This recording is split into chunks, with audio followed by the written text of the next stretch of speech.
ಸಂಬಂಧಪಟ್ಟಂತೆ ಮಂಗಳೂರಿನಲ್ಲಿ ಈ ರಾಜೀವ್ ಗೌಡ ಅವಿತಿದ್ದಂತ ಜಾಗ ಈಗ ಪತ್ತೆಯಾಗಿದೆ.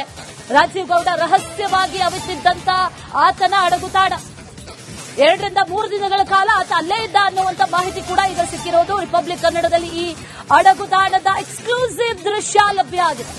ಮಂಗಳೂರಿನ ಪಚ್ಚನಾಡಿಯ ಜೇಕಿಕೋ ಡಿಸೈನ್ ಸ್ಟೋರ್, ಈ ಜೇಕಿಕೋ ಡಿಸೈನ್ ಸ್ಟೋರ್ ಫಾರ್ಮ್ ಹೌಸ್ ನಲ್ಲಿ ಆತ 2 ರಿಂದ 3 ದಿನಗಳ ಕಾಲ ವಾಸ್ತವ್ಯವನ್ನ ಹೂಡಿದ್ದ. 4 ದಿನ ಅಲ್ಲೇ ಇದ್ದ ಅನ್ನುವಂತ ಮಾಹಿತಿ. 4 ದಿನ ಅಲ್ಲೇ ಅಡಗಿ ಕೂತಿದ್ದ. ಆ ನಂತರ ಅದೇ ಫಾರ್ಮ್ ಹೌಸ್ನ ಓನರ್ನ ಕಾರ್ ತಗೊಂಡು ಕೇರಳಕ್ಕೆ ಎಸ್ಕೇಪ್ ಆಗೋದಕ್ಕೆ ಹೊರಟಿದ್ದ ಅನ್ನುವಂತ ಮಾಹಿತಿ. 4 ದಿನಗಳ ಕಾಲ ಅಡಗಿ ಕೂತಿದ್ದಂತ ಆ ರೆಸಾರ್ಟ್ ಕಾರ್ ಕೂಡ ಅಲ್ಲೇ ಬಿಟ್ಟಿದ್ದ. ಪೊಲೀಸರ ದಿಕ್ಕು ತಪ್ಪಿಸಬೇಕು, ತನಿಖೆಯ ಹಾದಿ ತಪ್ಪಿಸಬೇಕು ಅನ್ನುವಂತಹ ನಿಟ್ಟಿನಲ್ಲಿ ಕಾರನ್ನ ಒಂದು ಕಡೆ ಪಾರ್ಕ್ ಮಾಡಿ ಆ ನಂತರದಲ್ಲಿ ರೆಸಾರ್ಟ್ನಲ್ಲಿ ಆತ ಅವಿತು ಕೂತಿದ್ದ ಅನ್ನುವಂತ ಮಾಹಿತಿ. ಆ ಮಾಹಿತಿಗೆ ಸಂಬಂಧಪಟ್ಟಂತೆ ಈಗ ಒಂದಷ್ಟು ದಾಖಲೆಗಳು ಸಿಗ್ತಾ ಇರೋದು, ಫೋಟೋ ಲಭ್ಯ ಆಗಿದೆ. ಆ ರೆಸಾರ್ಟ್ ಏನಿದೆ, ಆ ರೆಸಾರ್ಟ್ ಯಾವುದು ಅನ್ನೋದು ಕೂಡ ಗೊತ್ತಾಗಿದೆ. ಆ ಅಡಗುದಾಣದ ಎಕ್ಸ್ಕ್ಲೂಸಿವ್ ದೃಶ್ಯ ಫಾರ್ಮ್ ಹೌಸ್ನಲ್ಲಿ ಇದ್ದ ಅನ್ನುವಂತ ಮಾಹಿತಿ. ಆ ನಂತರದಲ್ಲಿ ಆತ ಎಸ್ಕೇಪ್ ಆಗೋದಕ್ಕೆ ಪ್ರಯತ್ನ ಪಟ್ಟಿದ್ದ.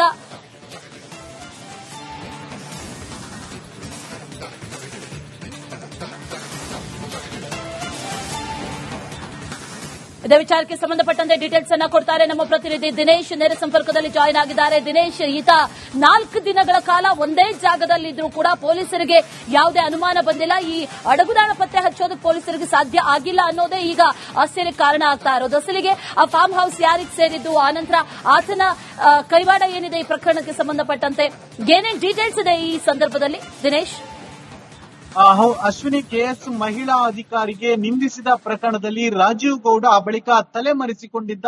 ಆತನಿಗಾಗಿ ಚಿಕ್ಕಬಳ್ಳಾಪುರ ಪೊಲೀಸರ ತಂಡ ಬೇರೆ ಬೇರೆ ಕಡೆಯಲ್ಲಿ ಹುಡುಕಾಟ ಕೂಡ ನಡೆಸಿದ್ರು. ಆ ಬಳಿಕ ಆತನ ಕಾರು ಮಂಗಳೂರು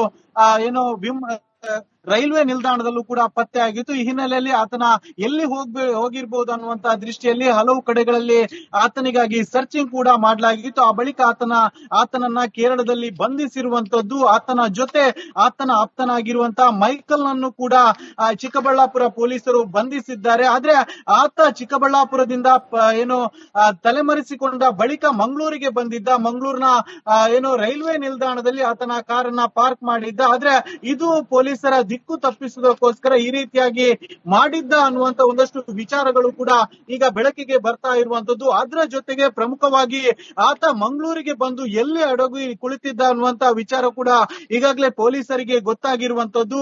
ರಾಜೀವ್ ಗೌಡನ ಆಪ್ತ ಮಂಗಳೂರಿನಲ್ಲಿದ್ದ ಮೈಕಲ್ ಎನ್ನುವಾತ ಆತನಿಗೆ ಸೇರಿದಂತ ಒಂದು ಫಾರ್ಮ್ ಹೌಸ್ ಅಲ್ಲಿ ಆತ ಅವಿತು ಕುಳಿತಿದ್ದ. ನೀವೀಗ ದೃಶ್ಯದಲ್ಲಿ ಗಮನಿಸಬಹುದು.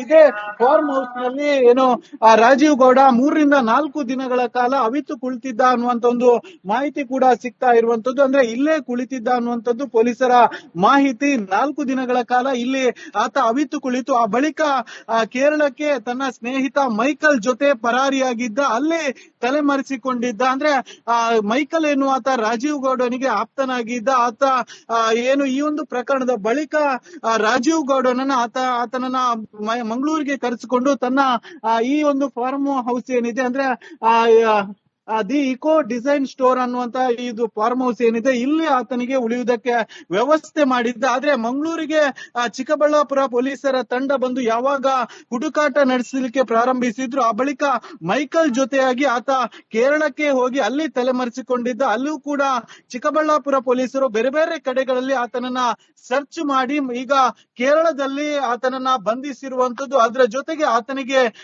ಉಳಿಯುವುದಕ್ಕೆ ಸಹಾಯ ಮಾಡಿ ಮತ್ತು ಕೇರಳಕ್ಕೆ ಹೋಗುವುದಕ್ಕೂ ಕೂಡ ಆತನಿಗೆ ನೆರವಾಗಿರುವಂತಹ ಮೈಕಲ್ ನನ್ನು ಕೂಡ ಚಿಕ್ಕಬಳ್ಳಾಪುರ ಪೊಲೀಸರು ಬಂಧಿಸಿ ಈಗಾಗಲೇ ಚಿಕ್ಕಬಳ್ಳಾಪುರಕ್ಕೆ ಕರೆದುಕೊಂಡು ಹೋಗಿರುವಂತದ್ದು. ಒಟ್ಟಿನಲ್ಲಿ ಈ ಒಂದು ಪ್ರಕರಣದಲ್ಲಿ ರಾಜೀವ್ ಗೌಡ ಏನಿದ್ದೇನೆ, ಆತ ಕೆಲವು ದಿನಗಳ ಕಾಲ ತಲೆಮರೆಸಿಕೊಂಡಿದ್ದ. ಆತ ಸೇಫ್ ಜಾಗ ಅಂತ ಹುಡುಕಿರುವಂತದ್ದು ಈ ಒಂದು ಮಂಗಳೂರಿನ ಫಾರ್ಮ್ ಹೌಸ್. ಇಲ್ಲಿ ಆತ ಒಂದು 4 ದಿನಗಳ ಕಾಲ ಸೇಫ್ ಆಗಿದ್ದ. ಆದ್ರೆ ಚಿಕ್ಕಬಳ್ಳಾಪುರ ಪೊಲೀಸರ ತಂಡಕ್ಕೆ ಮಂಗಳೂರಿನಲ್ಲಿ ಇದ್ದ ಅನ್ನುವಂತ ಸುಳಿವು ಯಾವಾಗ ಗೊತ್ತಾಗುತ್ತೆ, ಆ ಬಳಿಕ ಇಲ್ಲಿಂದ ಆತ ತಲೆಮರೆಸಿಕೊಂಡು ಪಕ್ಕದ ರಾಜ್ಯವಾದ ಕೇರಳಕ್ಕೆ ಆತ ತೆರಳಿರುವಂತದ್ದು. ಈಗಾಗಲೇ ಆತನನ್ನ ಚಿಕ್ಕಬಳ್ಳಾಪುರ ಪೊಲೀಸರು ಬಂಧಿಸಿರುವಂತದ್ದು. ಅದರ ಜೊತೆಗೆ ಆತನಿಗೆ ಸಹಾಯ ಮಾಡಿದ, ಅಂದ್ರೆ 4 ದಿನಗಳ ಕಾಲ ಉಳಿಯುವುದಕ್ಕೆ ತನ್ನ ಫಾರ್ಮ್ ಹೌಸ್ ಅನ್ನು ನೀಡಿದ್ದು ಮತ್ತು ಕೇರಳಕ್ಕೆ ತೆರಳುವುದಕ್ಕೆ ನೆರವಾಗಿದ್ದಂತ ಮೈಕಲ್ ನನ್ನ ಈಗಾಗಲೇ ಚಿಕ್ಕಬಳ್ಳಾಪುರ ಪೊಲೀಸರು ಬಂಧಿಸಿ ಹೆಚ್ಚಿನ ವಿಚಾರಣೆಗಳನ್ನು ಕೂಡ ಮಾಡ್ತಾ ಇರುವಂತದ್ದು. ಅಶ್ವಿನಿ, ದಿನೇಶ್, ಇದರ ಜೊತೆಯಲ್ಲಿ ಈಗ ಅನುಮಾನಗಳು ಸಾಕಷ್ಟಿದೆ.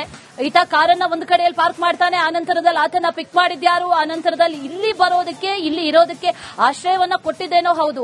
ಆ ನಂತರದಲ್ಲಿ ಯಾವುದೇ ರೀತಿಯ ಮಾಹಿತಿಗಳು ಸಿಕ್ಕಿಲ್ವಾ? ಹಾಗಾದ್ರೆ ಆತ ಫೋನ್ ಬಳಸಿಲ್ಲ, ಯಾವುದೇ ರೀತಿಯ ಟ್ರಾನ್ಸಾಕ್ಷನ್ಸ್ ಮಾಡಿಲ್ಲ, ಇದನ್ನೇ ಟ್ರ್ಯಾಕ್ ಮಾಡ್ತಾ ಇದ್ರು ಪೊಲೀಸರು.